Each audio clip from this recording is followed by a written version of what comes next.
Hello and welcome to this new JavaLab tutorial. In this video, I will show you how to install Kafka on Windows. So then let's start.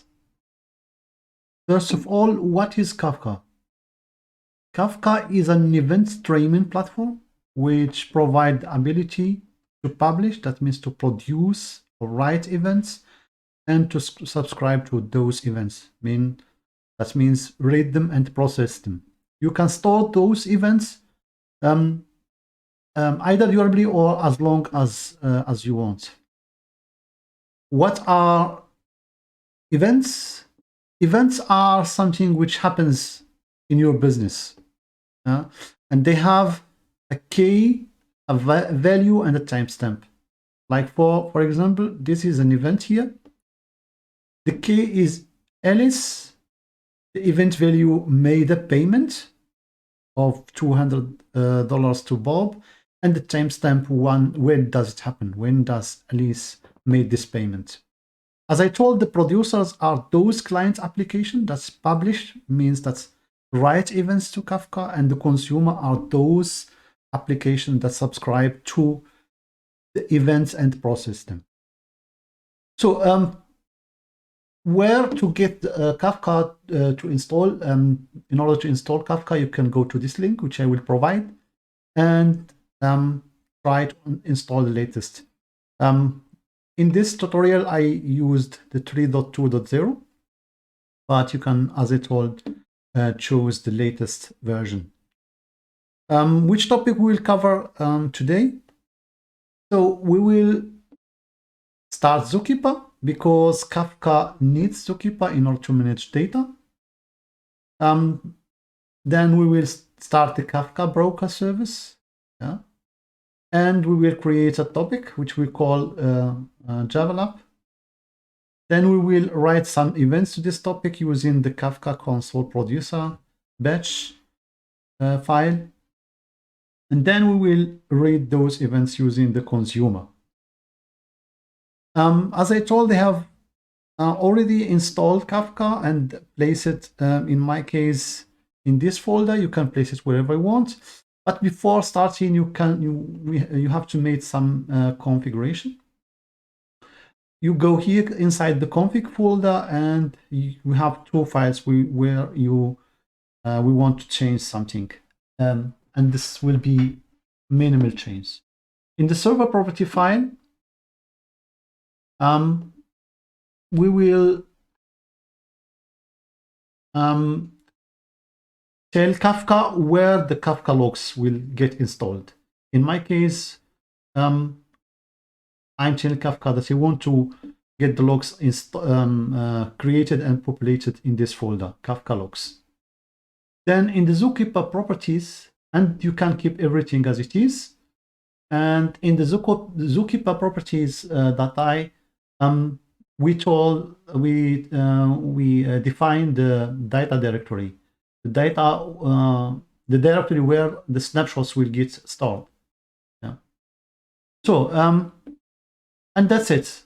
Once you get the you download the tar file, you can extract it wherever you want, and make these two changes, server properties and zookeeper properties. Then you can go and start Zookeeper.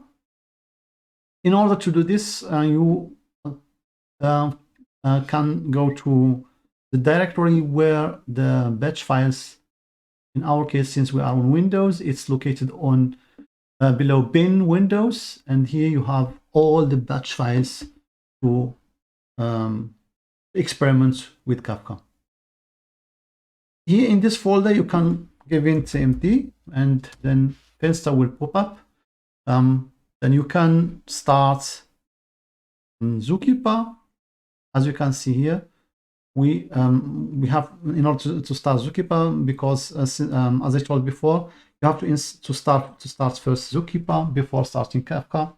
And in order to start Zookeeper, you have to go to the folder where the batch file is located, and you give this. You start it like this. Zookeeper-server-start.bat. Let me show you. zookeeper-server-bat, and you as parameter you pass the properties file. Then afterwards you can start now the Kafka server using this batch file kafka-server-start.bat and pass again the server properties file. And that's it. As you can see here, Zookeeper is started in my case and Kafka is started. Then we can now start playing around with Kafka. The first thing we want to do is to create a topic. Yeah. To do this, we can write this command kafka-topic -creates -topic, the name of the topic and the bootstrap server. This is the server where Kafka is running, and that's it. You hit enter, and then the message will appear that topic has been created. Now we have our topic. We can start now writing messages to this topic. For that, we will use the producer. We will start the producer like this. This is the batch file in order to start it. Then we pass the topic name. In our case, it's JavaLab, and the bootstrap server. This is the server where Kafka is running.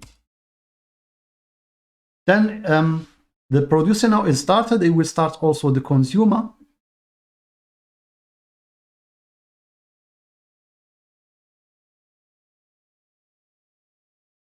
Let me start the consumer with our topic from which we want to read. In our case, this is JavaLab. And now the consumer is started, and we will try now to publish, to create some messages. Like, this is my first event for today, and as you can see here, the events will pop up right away in the consumer console. We can try to give second message. This is my second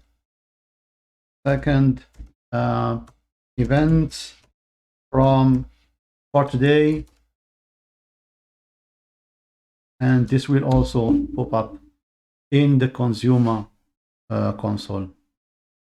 Yeah, that's it for today and for this video.